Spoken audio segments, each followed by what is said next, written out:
What am I doing today? Well, I'm going to make a picture frame for Ouachita Sunset.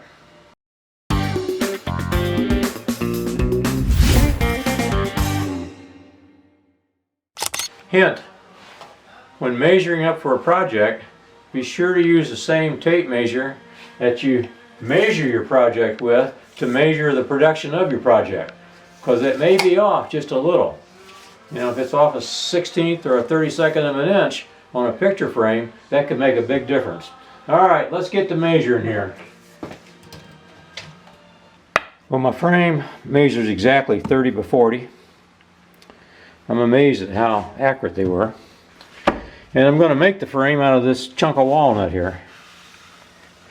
This is a pretty nice board. It's 10 feet long, 5.5 inches wide. I'm going to make my frame 2.5 inches wide. There'll be a 3/8 of an inch offset that overlap the picture.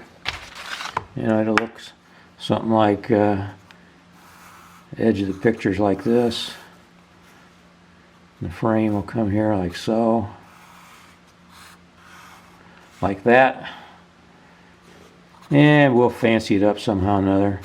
Cut off a little here and cut off a little there, and make some bead here, and you know, we'll fix it all up. But it'll overlap here 3/8 of an inch. So what I need to do is start cutting this board up, and I've laid it out. I don't think you can see the marks on there. Well, you can see some of them. I've kind of laid it out. At the price of walnut, you don't want to make any mistakes. This one little board, 10 feet long, 5.5 inches wide, was 40 bucks. It's $40. It's $8 a board foot. A couple years ago, before all this pandemic stuff, you could buy a walnut for about $5 a board foot. So that'd have been $25 instead of $40 for this same board. Times have changed, my folks. Well, I'm going to get the saw in here. First thing I'm going to do, I'm going to cut it right there. I got a little, about 8 inches extra on the length there. So I'm going to cut and make sure I got plenty of length. And then I'm going to use, I'll have my two 40-inch pieces out of this. 1, 2. Then I'll have my two 30-inch pieces out of this end. And then I'll have a little chunk left over.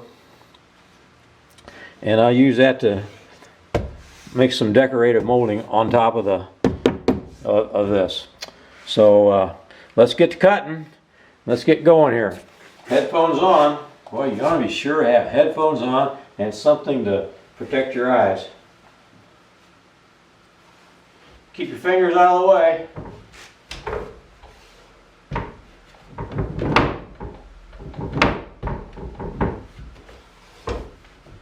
Make sure it's square up against the stop.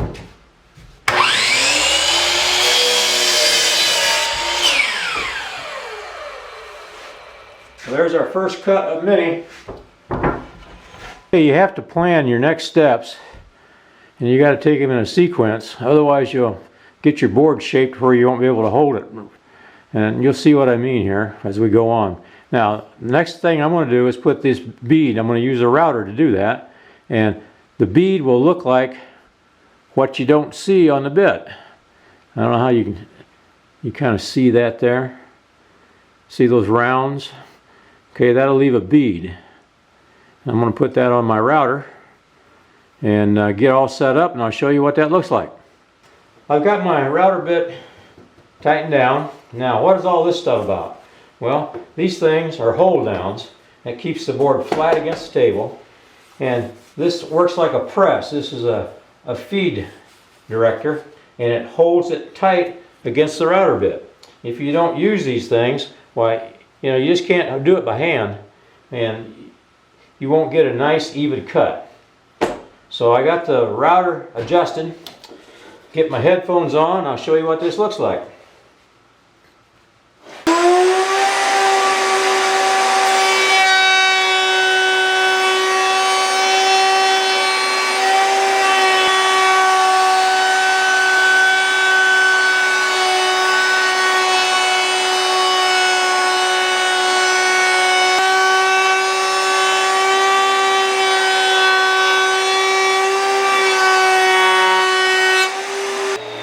There's what a bead looks like. And you get a nice, smooth, even cut when you use this stuff. The next thing I'm going to do is cut a bevel. This is a beveling bit, 45 degree. And I'm going to cut the bevel on the underneath side on the outer edge. So this is the front. This will be the inside edge where the picture is. This is the outside edge. I'm going to put the bevel down here on this bottom or outside bottom edge. It gives it kind of a nice effect when it's on the wall. Doesn't look like something just flat as a pancake up against the wall.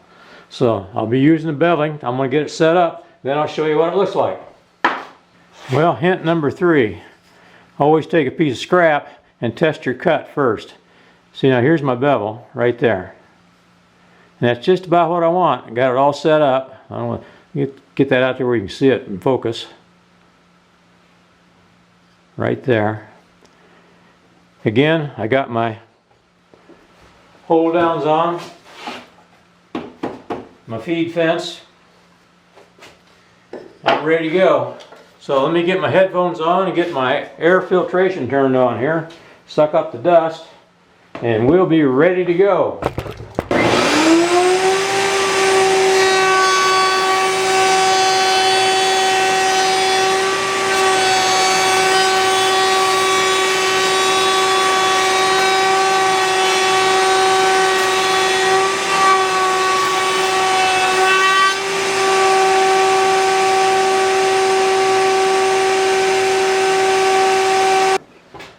Well, my next job is to cut a notch for the picture to set in. So I'm going to cut it just about like that. This will be 3/8, and I don't know, this is what, about a 1/2 inch deep.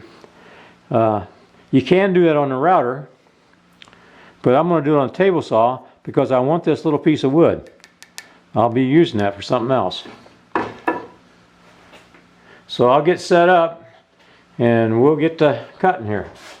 Well, my first cut is going to be up like this, and it'll be a depth cut, how far back I want how much overlap I want on the picture. And I use one of these little brass things here to measure the depth of this is 3/8, and I just turn the saw down here where I got 3/8 of an inch. I'll bring my fence over to get it in the right place, and I'll be ready to cut. I'll show you what that looks like as soon as I get set up.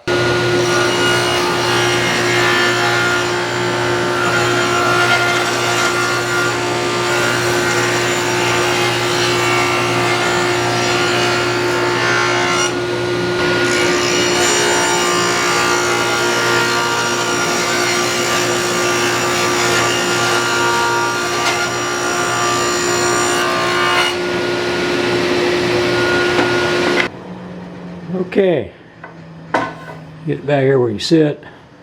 There's my notch. My picture will sit right in here like that. This overlaps.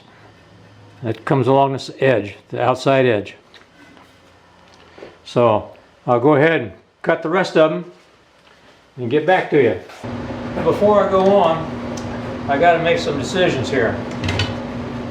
This is really, really flat. And I don't like that.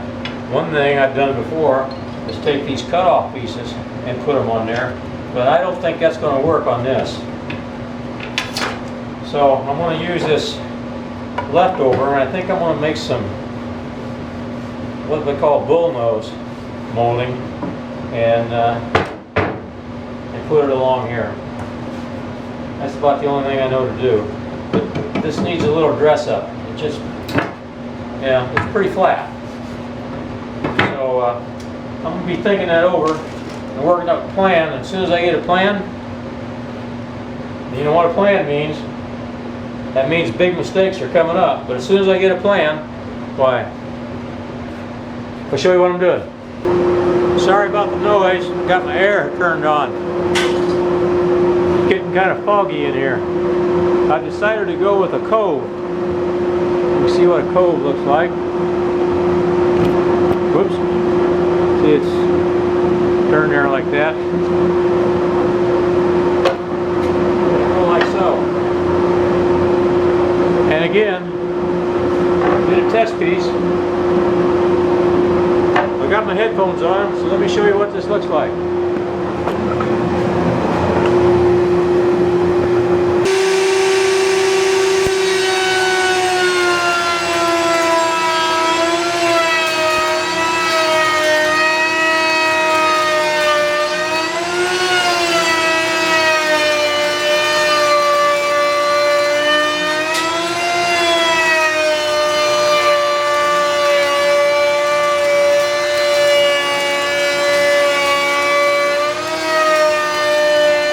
Well, I've got my coves cut.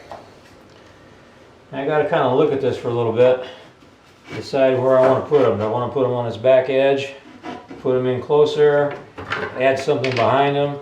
You know, I just don't know yet what I'm going to do. So I'm going to take a look at it, try to figure it out. And when I do, you'll be the first to know. What I've decided to do, I'm going to put it on the back edge.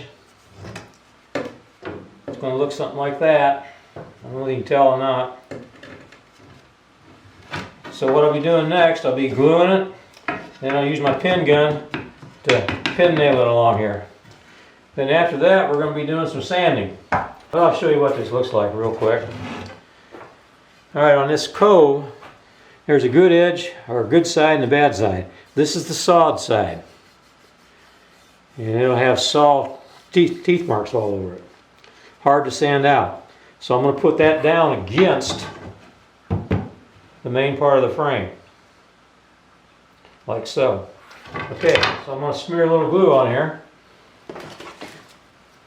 Normally you put glue on both pieces. But I'm only going to put it on this piece. And I want to keep it on this back edge so I don't get squeezed out on the front edge. And I say normally you glue both pieces for a good glue, but I'm using pin nails as well. So between this glue and the pin nails, and the fact that there's no stress on it ever, why, it'll hold just fine. If there was stress on it, why, we'd have to glue both surfaces. Be careful to get it on the back side. I don't want to get it all over the front. And I use this piece of wood here to put in behind it so I can get a nice smooth edge. I want it to look like one piece. Then we just come along here and pin it.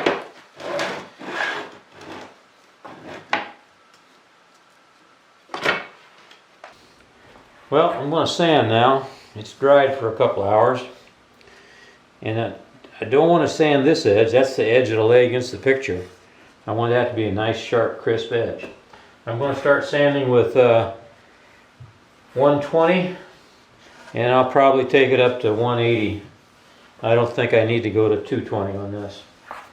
So, headphones on. Sanders are really noisy.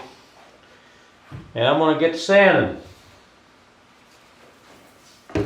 as soon as I plug it in. None of that sparkly stuff unless you plug it in. As you can see, it doesn't want to stay in my vise very well. If you do use a vise, be sure to use a rag to keep it from denting the wood. I'll just have to hold it.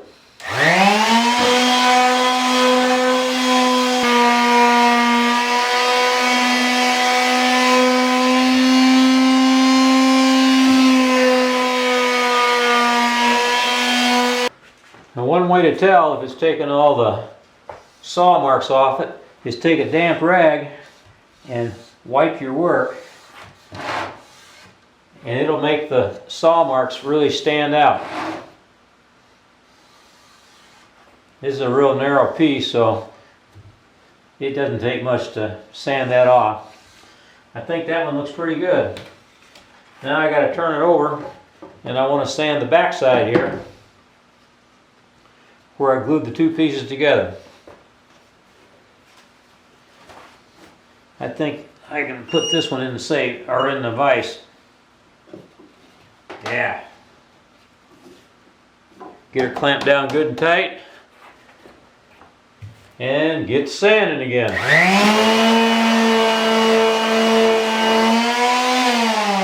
Well, I'm going to continue on with this. Probably take me a good hour to sand all of them. And I'll get back to you when I'm done. I think this is tip number 5, maybe. Well, anyway, dampening your wood will raise the grain, and then when it dries, you sand it again, and it'll make it a whole lot smoother. Which is what I'm going to do. And when I come back to sand them with a 150, it'll be dry and the grain will raise up, and then I can sand it a lot smoother. Looks like I got all the saw marks off of this piece. Alright, I'm going to keep working. Let's see, what tip are we on now? I think it's tip number, tip number 6, I think. What I like to do, I'm all done sanding now. What I like to do then is blow them. Then I like to come back with a rag dipped in paint thinner or mineral spirits. And then I like to wipe them down. And the reason I do that, not only to get all the dust off of them, but if there's any tool marks that didn't get sanded out, they'll really stick out when you wipe them down with mineral spirits. And I found one right there that needed to be sanded a little more. And it kind of gives you an idea what it's going to look like when you put some stain on it. Now these are walnut, so I'll be using a light walnut stain. But we'll get to that in a little bit. Alright, well, I'm going to finish cleaning them up. Well, good morning. This is another day.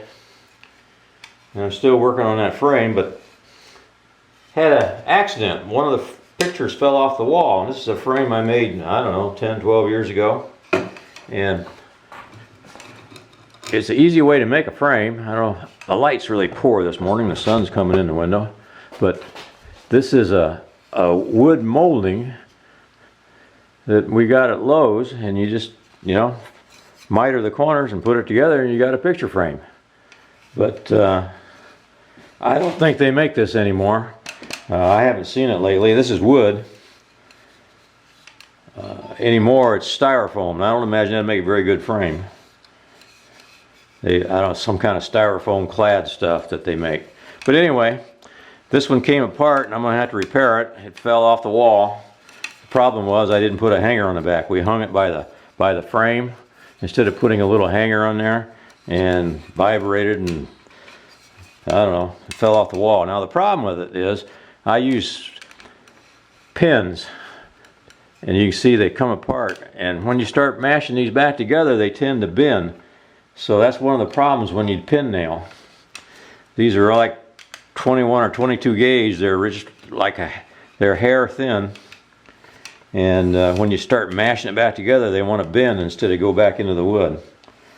So I'm going to have to put some glue in a crack, and I've got a little jig-like thing that I put this in to pull it back together. And I'll get the glue in there, and I'll show you what the jig is that I use to bring it back together when I get it set up. The first thing I got to do, I got to get some glue down in the crack. And this is a syringe. I think it's like a 14 gauge blunt tip syringe. And yeah, of course, suck glue up in it.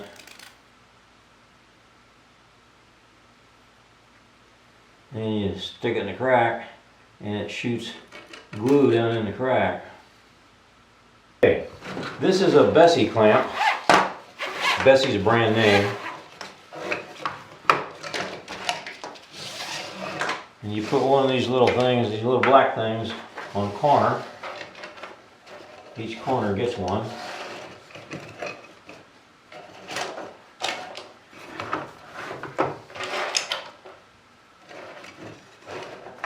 And then you tighten it up. And with any luck, it'll pull this back together. Just crank the handle. Two of them want to come together and two of them don't. Well, anyways, Betsy clamp thing, when you got a fresh start, really works out nice. You can really square a piece up. It will pull it square. So if you're making any kind of picture frames or small cabinet doors or anything like this, this is an excellent clamp to bring it up square and to hold it tight, make it glue. Alright, that's what you got to do. Now I'm going to get back on my other frame. I've got a couple of different stains here. I got what's called natural, yellow can stain, and I've got some dark walnut. Now the reason I use a natural or a dark walnut is to bring the grain out. And I'll show you what I mean. Just taking a little rag, and I'm doing this on the back side. And you can see what that does. Now the dark walnut, of course, is really dark. I put it over the top here. Stain you just put on, then you wipe it off. And I think I'll use the dark walnut. In fact, I might use both. Put this on first, that way the dark walnut won't be quite so dark. So it's just a matter of taking an old rag, wiping it on, and then wiping it off. That's all there is to it. Now this is the back side. Of course, I didn't do much sanding on those. You can see there's a few little marks here. I don't know if you can tell them or not, but I can. And if you don't sand this down real good, the good side, why all those little marks, tool marks and stuff, they show like crazy. I mean, they just really stand out when you put stain on them. That's why I put the mineral spirits on them yesterday before I finished sanding to make sure that I got all the marks. So anyway, I'm going to stain these up, and then we'll be ready to put on some polyurethane. I'll get back with you then. Let's see, what tip number are we on? Do you guys remember? Was it 5, 6? You tell me. I can't remember. Anyway, here's a tip. When you put beading or any kind of fancy stuff on wood and you stain it, when you wipe the stain off, it leaves stain down in the grooves and you can't get it out. I'll show you a tip on how to get it out real easy. Just take an air hose.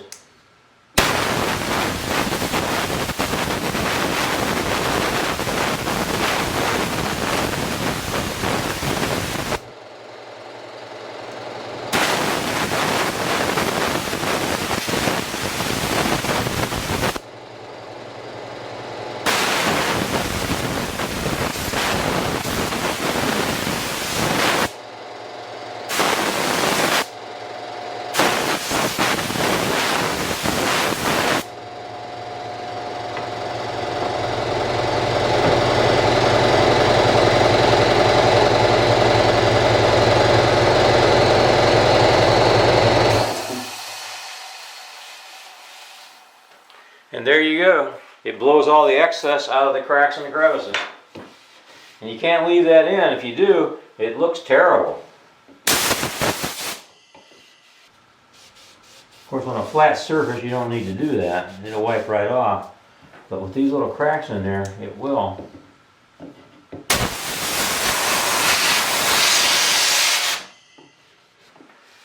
There it is. All right, well, I'm going to finish the rest of them. Well, there they are, all stained up.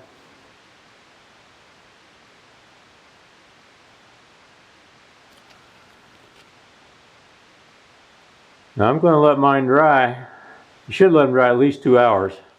I'm going to let mine dry overnight. I got other things to do today. But they'll be ready to go. But your polyurethane won't do right if you don't let it dry real good. Tip number 8. your rags. I take mine now. That thing's a fire waiting to happen. I take mine and I lay them outside on the rocks overnight and let them dry. All right, well, I'm gonna let this dry overnight and I'll catch up with you tomorrow. See this little black spot there? That's where my pin gun, the head of it, that's probably using too much air pressure. These are little sticks you buy. They're called fill sticks from Mohawk. Let's see if I can get it in a picture here where you can see it. And they come in different colors. Whole bunch of different colors. And what I do is I want to rub it on that spot and it will disappear if you got the right color. There you go, spot's gone.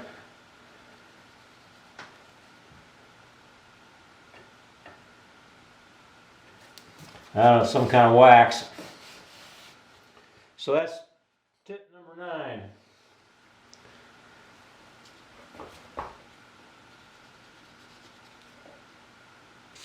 And there's one I fixed. Now here's one, just to show you, I did this so you see what it does. See, the wood got darker down here. There's a knot right there.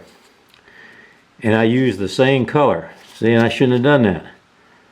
Because now you can really see the spot. So what I need to do here is take a pick,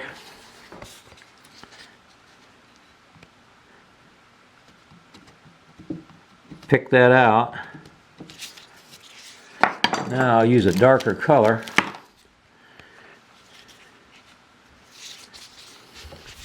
In fact, I could use this dark brown, I think.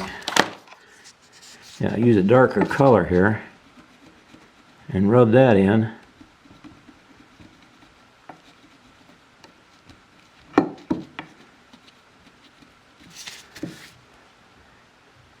Okay, now the spot's gone. And those are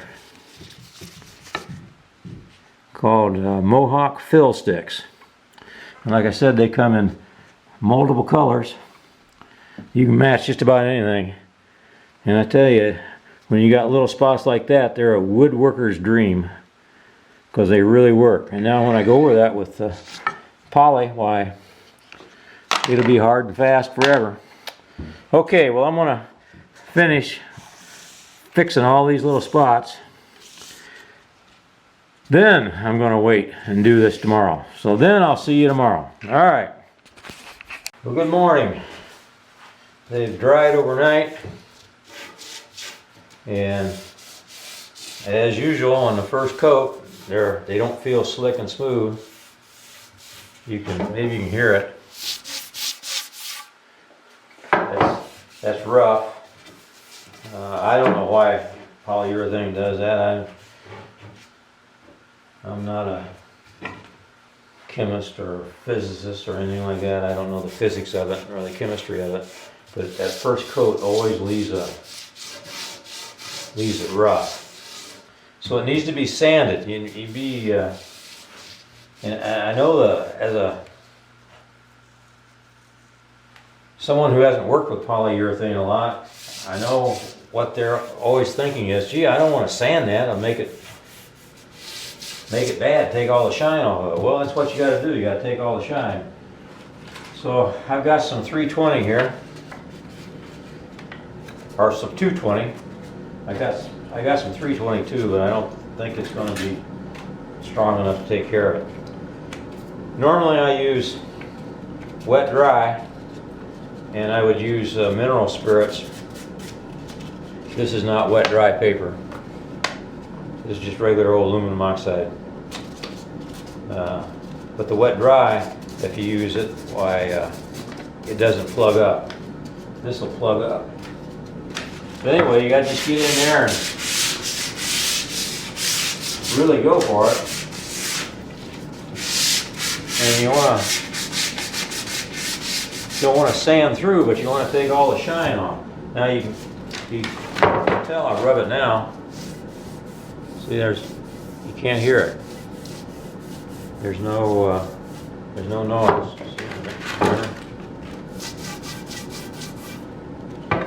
So there's a big difference, and it has to be done. The next thing you got to do after you get this done, though, is you've got to take a tack cloth and wipe all the dust off. You got to get all the dust off, or you'll be right back to where you were. So that's tip number. See, what are we on? Tip number. I think we're on 10. So that's tip number 10. And I'm going to sand all of these. And then I'm going to put the next coat on. So, be careful on the edges, because it's really easy to sand through. Just a light touch when you got a sharp corner. But you can't be afraid. You just really got to do it.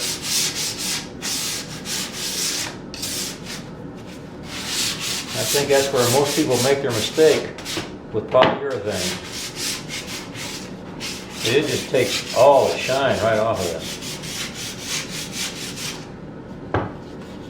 Alright, well that's what I got to do to all of them. So I'll get back with you when I get them all sanded. Well, this is a tack cloth. Looks like cheesecloth.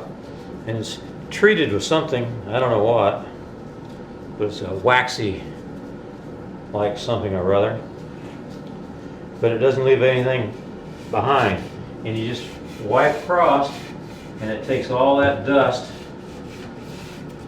takes it all off. And when I get done wiping them down, I'm going to again blow them with some air, because we got a lot of little cracks and I can't get down in there with my tack cloth, so I'll be blowing air across these as well.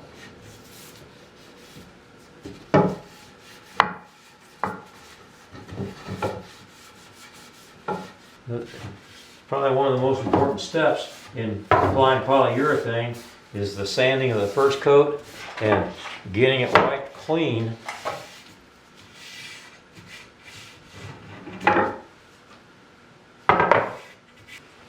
Then I'll be applying my second coat, and it's a matter of letting it dry overnight, and then the next time we get together tomorrow or the next day, let's see, today's Saturday, Sunday, probably won't work on it Sunday, but Monday when we get back together, I'll be cutting the corners, mitering it, and putting it together. So that's where we'll be next time. Well, good morning. It's been a day or maybe 2 days since we talked last. And since that time, I've got a total now of 3 coats of polyurethane on them. And I've got to say, at 50 feet in a dark room, they look pretty good. The big challenge today now is to miter the corners. And that's going to be a real challenge because you have to measure from the bottom side. And I'll show you why in just a minute as we get over to the saw. So let's go to the saw. It's really important that you hold the saw or the piece up tight against the fence. You not only got to get an accurate cut this way, but you can't have the piece of wood tipping like this, or it won't be a straight cut, and then it won't fit together right. So it's got to be really tight.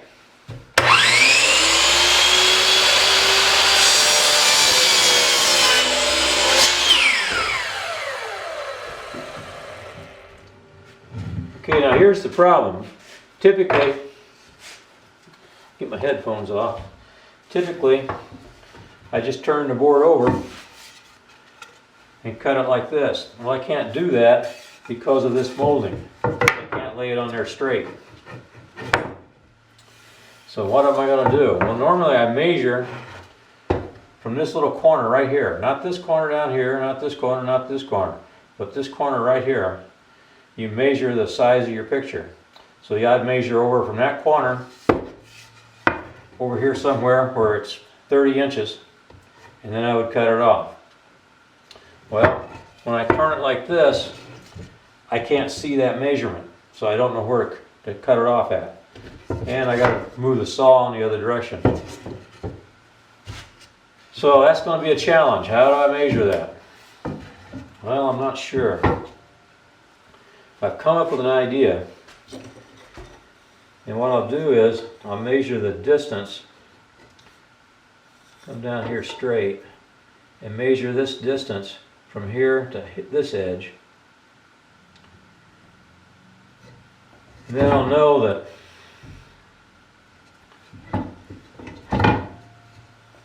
this corner on the other end has to be that same amount of distance short of this corner here, if that makes sense. And then I can, after I subtract that from it, I can measure from here down to the end, 30 inches, minus this distance, and I'll have the place to cut off. I hope that's right. I'm going to cut it long on the first cut. So the first thing to do, I'm going to move the table the other way.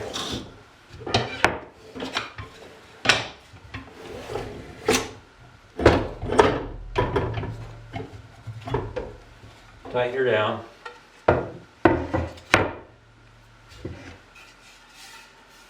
And I'm going to measure that, get it all figured out here. Cut it off, then I'll let you know how well I did. If I cut it too short, the piece is ruined. Well, I think I got it figured out, and I've already cut the 30-inch side, got both ends cut, and I left it 1/8 of an inch longer. That'll give it a 1/16 of an inch on each side for the picture to fit into. You don't want it perfectly tight. You need to leave a little room for expansion and contraction from weather, heat, moisture, that sort of thing. So I cut these two already and they're perfect. So I guess I'm on track. Always use a hold down for your cuts, because it'll tend to crawl as you bring the blade down through it. Yeah, let's see how we are. Okay, we're perfect. Don't need to do any more. Now we got to put it together. All right, I've clamped it up dry just to see how it's fitting. And this is the Bessey clamp that I told you about that I used on the other frame. And I'm checking the corners here to make sure they're all lining up. And you see it goes in the corner, and then you tighten it up with this. And we're real good. We're actually really good. The corners are fitting really tight. No cracks. So the next thing we do is get some glue on there, get her tightened up. I'll probably put a couple pin nails in the ends to kind of hold it once I get it glued up. So that's what I'll do. There's really nothing to see. I think it's going to look pretty good. Okay, well, I've got it glued up, and now I'm wiping off the squeeze out. And the squeeze out, since the frame has already got the finish on it, the polyurethane, the squeeze out is really easy to deal with because it doesn't want to, the glue doesn't want to stick to the poly. And that's why I finish it before I put it together. I think that makes sense. Okay, folks, here it is in all its glory, hanging on the wall.